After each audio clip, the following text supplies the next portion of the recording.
তুই আমাকে চিনোস? আপনাকে চেনা চেনা লাগতেছে, আপনি তো সেই পই পই সুখন।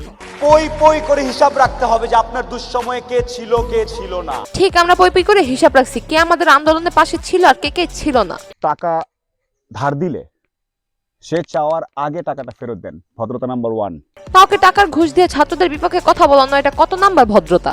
এসব আমার ভালো লাগে না। এখনো সব বললে ভালো লাগবে না। ছিলেন তো স্ট্যান্ড আপ কমেডিয়ান, সেখান থেকে হয়ে গেছেন মোটিভেশনাল স্পিকার। তার থেকে ভালো পারেন মানুষকে তেল দিতে, যার জন্য আপনার পজিশন আজকে উপরে চলে গেছে। নলেজ দেখছেন, কি নলেজ। পই পই সুখনের মনে হয় নলেজে ছিল না। যাদের দিয়ে এরকম অপরাধমূলক কাজ করাইতেছে তারা যদি মুখ খুলে দেয় তাকেও যে মানুষ খুলে দেবে। কথা কি ক্লিয়ার না ভেজাল আছে? হ্যালো ভাই brother and sister, welcome to roast আপ্পি। একজন প্রমিনেন্ট সিনিয়র ইনফ্লুয়েন্সার আমাকে চা খাওয়ার কথা বলে বাসার নিচে নামাই। তাসরিফ খান থেকে শুরু করে আরএস ফাহিম চৌধুরী, তারা এখন আস্তে আস্তে মুখ খুলতে শুরু করেছে। ওই 17 তারিখ লাস্ট ওই টাকা দেওয়ার পোস্টের পরেই আমার সাথে মেইন ঝামেলাগুলো স্টার্ট হয়। ইনারা যাদের দিকে অভিযোগের তীর ছুড়েছেন তাদের মাঝখানে অন্যতম নায়ক হচ্ছে তৌহিদুদ্দিন আফ্রিদি। এখন কেউ পোস্ট দেয় নাই বাংলাদেশ থেকে, তখন আমি একা পোস্ট করছি। অনেকেই দেখছে যারা প্রবাসীতে ছিল। মানুষকে তো আপনি বোকা চৌধুরী পাইছেন, আপনি যা বলবেন মানুষ তাই বিশ্বাস করে নিবে। সবে যখন তৌহিদ আফ্রিদিকে ভিলেন বলতেছিল তখন সামনে আসে তাহসিনেশন। এই অমানুষটি আপনাদের পছন্দের কোনো ইনফ্লুয়েন্সার। তাহসিনেশন ভাই যার কথা বলছে সে আর কেউ না, আরএস ফাহিম চৌধুরী। রাজীব ভাই যেন ফায়ার করে বিপরীতে দিচ্ছি ছাড়েন। আমি কোন দল থাকলে তো লাথি দিয়ে আঙ্গুরে বের করে দেব ঘরে থেকে।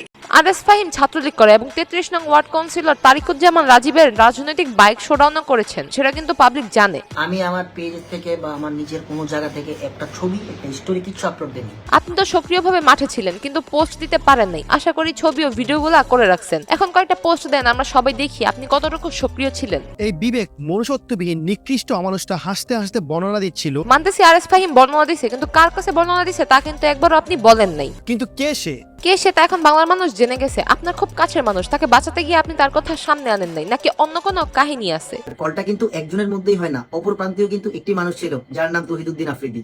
যেহেতু দুজন মানুষের কনভারসেশন থেকে কেটে মাত্র একজন মানুষের ভয়েস দিয়ে ভিডিও বানানো হয়েছে, তার মানে কিন্তু স্পষ্ট বোঝা যাচ্ছে আমাকে ফাঁসানো হচ্ছে। আপনার দিক থেকে বিবেচনা করলে আপনি সঠিক। বিকজ অফ তাহসিনেশন ভাই শুধু একজনের কল রেকর্ডই ফাঁস করেছে, কিন্তু অপর প্রান্তে কে ছিল তা কিন্তু বলে নাই। আর আমি যদি একাই আওয়ামী লীগের সমর্থক হয়ে থাকি, যে বা যারা আমাকে নিয়ে প্রশ্নবিদ্ধ করছে তারাও তো আওয়ামী লীগের, কিন্তু এই ভিডিওতে সমালোচনা শুধু আমাকে নিয়ে।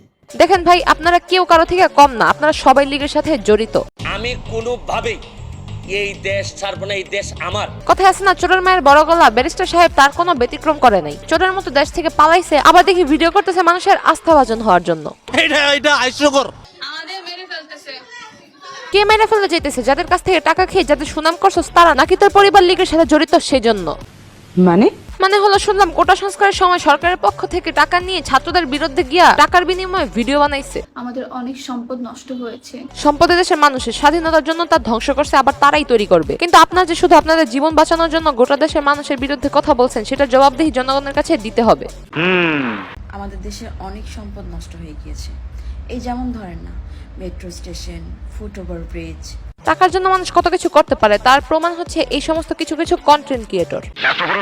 এই সমস্ত ক্রিয়েটর মানেই ধোকা। তাই আপাতত ফেসবুক থেকে ভিডিওটি দেখে থাকলে পেজটি ফলো করে দিন, আর ইউটিউব থেকে দেখে থাকলে চ্যানেলটি সাবস্ক্রাইব করে দিন। দেখা হবে নেক্সট ভিডিওতে।